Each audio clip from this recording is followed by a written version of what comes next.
Picture this, an F-22 Raptor sitting in the sky, taking on fuel right over the Middle East, while down below, Iran's leaders are watching every move it makes. This is the same jet that broke through Iran's air defenses back in March without a single radar ever locking onto it. And now, 5 months into this war, the United States just put it back on full display.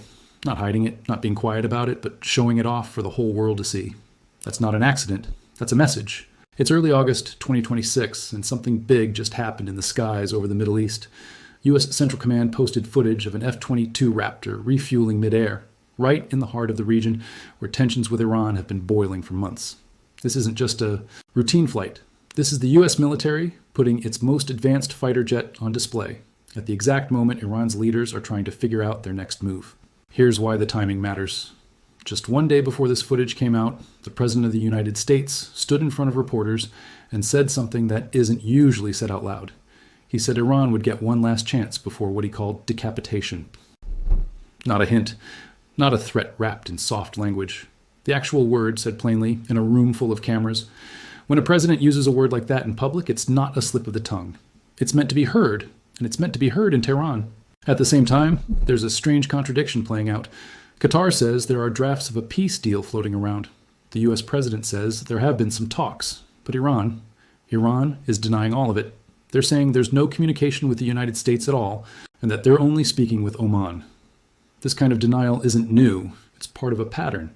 Iran's leadership doesn't want its own people to know it might be talking with Washington, because that would make them look weak in front of a population that's already struggling. And that struggle is real. While Iran's government is publicly acting tough, its own citizens are being told to cut back on electricity because the power grid can't handle the strain. This is happening in a country that sits on some of the largest oil and gas reserves in the world, and yeep, regular people are dealing with shortages. That tells you a lot about where the country's resources are actually going, mostly toward the military and toward propping up armed groups like the Houthis, who just launched another drone at a Saudi airport.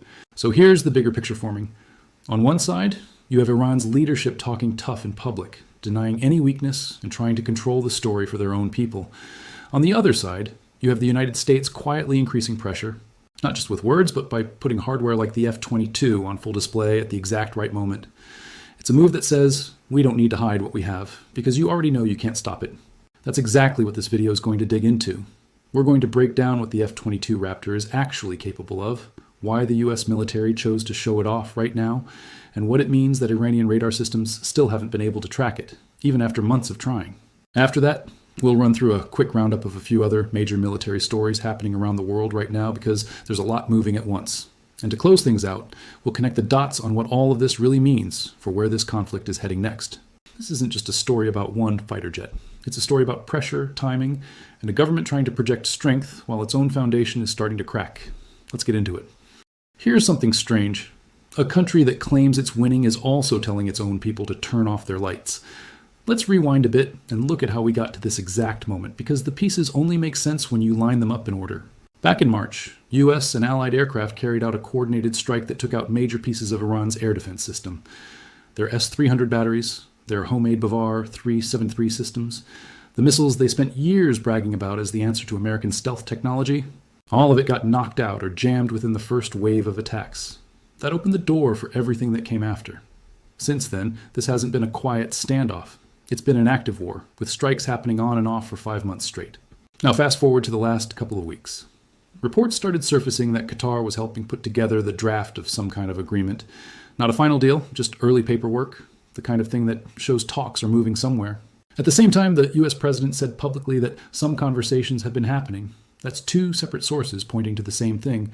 Quiet diplomacy is in motion. But then Iran comes out and says the opposite. Their officials are telling the public there's no contact with the United States at all, and that any talks are strictly with Oman, acting as a middleman. This isn't really about facts, it's about control. If regular Iranian citizens believed their government was sitting down with Washington, it would undercut the tough guy image the regime has been selling for years. So instead, they keep pushing the story that Iran is untouched, unshaken, and still calling the shots. The problem is, the numbers don't back that story up. Their economy has been getting squeezed hard. Money that should be going toward basic services is instead being funneled toward propping up armed groups outside their own borders, like the Houthis, who just launched another drone attack on a Saudi airport.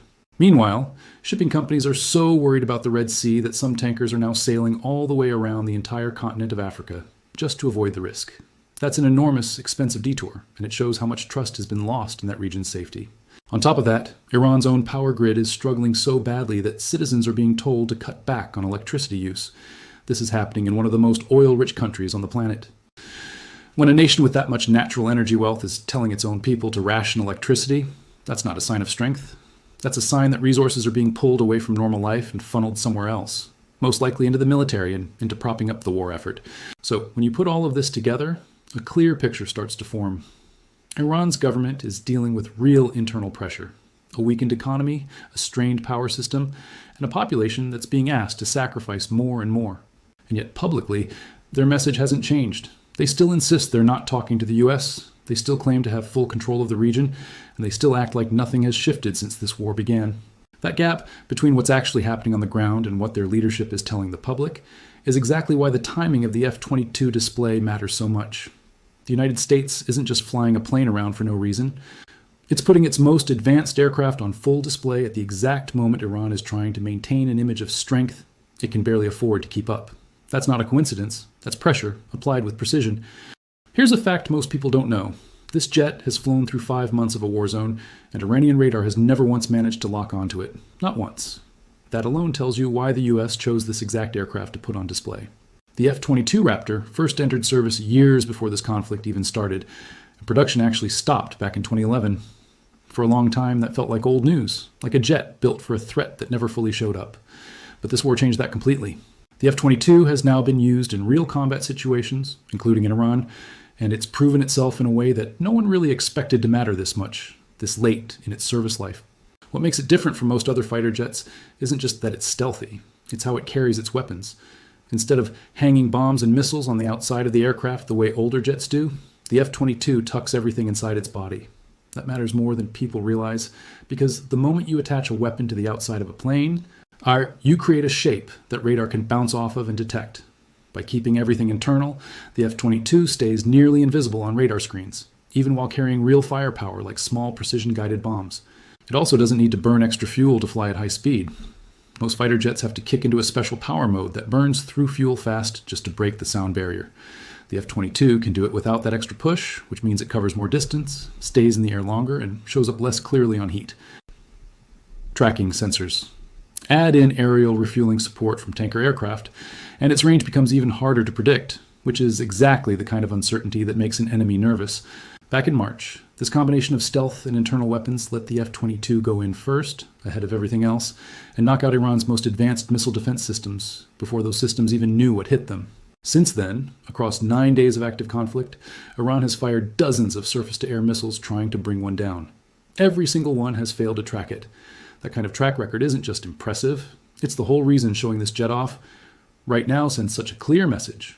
Now, let's take a quick look at a few other major stories happening around the world at the same time, because this isn't the only place where military tension is rising. In the South China Sea, Chinese naval ships and bombers carrying anti-ship missiles moved into contested waters near the Philippines, in what looked like a rehearsal for something much bigger down the road. Over in Turkey, a new unmanned fighter jet successfully dropped a guided bomb from inside its own body for the first time, a small but important step toward drone aircraft that can strike targets while staying hard to detect. And in the Mediterranean, Italian forces boarded a tanker in broad daylight that had just switched its flag registration days earlier, part of a wider effort to crack down on ships secretly moving sanctioned oil. None of these stories are directly connected to Iran, but they all point to the same trend. Around the world, military pressure is rising in multiple places at once, and stealth technology, whether it's a jet or a drone, keeps proving to be the deciding factor in who has the upper hand. Step back for a second and ask yourself this: why show off a jet that nobody can track at the exact moment your opponent is trying to look strong? That's not random, that's strategy. Iran wants to make a deal, but only with Oman. They want the United States kept out of the picture entirely, at least publicly. The problem is, that plan doesn't really work, because the US Navy already controls what happens in the Strait of Hormuz. Reports show that over 1,000 ships and millions of barrels of oil have moved through that strait since the conflict began, and all of it has happened because the United States allowed it to happen. That's not something Iran can spin as a win. It's proof that even Iran's most important economic lifeline is running through American control, whether their leadership wants to admit it or not. This is where the real tension sits. Iran hates depending on Oman as a middleman, but they hate the idea of directly negotiating with the US even more, because that would break the image they've built for their own people. Their entire strategy depends on convincing regular Iranians that the United States is the enemy and that Iran is holding strong. If people started believing their government was quietly negotiating with Washington, that image would fall apart fast, especially while citizens are already dealing with power shortages and a shrinking economy. That's exactly why the F-22 display matters so much right now. It's not just a flex of military hardware. It's a reminder, aimed directly at Iran's leadership, that no matter what story they tell their own people, the United States has the ability to strike almost anywhere, at almost any time, without being seen coming. A jet that can slip past every missile system Iran has, carry real weapons internally, and refuel mid-air to extend its range isn't just a defensive tool. It's a message that says the decision to escalate or de-escalate ultimately isn't in Iran's hands. Put it all together, and you can see the pressure building from multiple directions at once. Economically, Iran is stretched thin, cutting power to its own citizens while funneling money into propping up armed groups abroad. Diplomatically, they're caught in a contradiction, claiming there are no talks with the US while reports suggest otherwise. And militarily, the United States just reminded them, without firing a shot, that its most advanced aircraft can move through their airspace completely undetected. So where does this go next?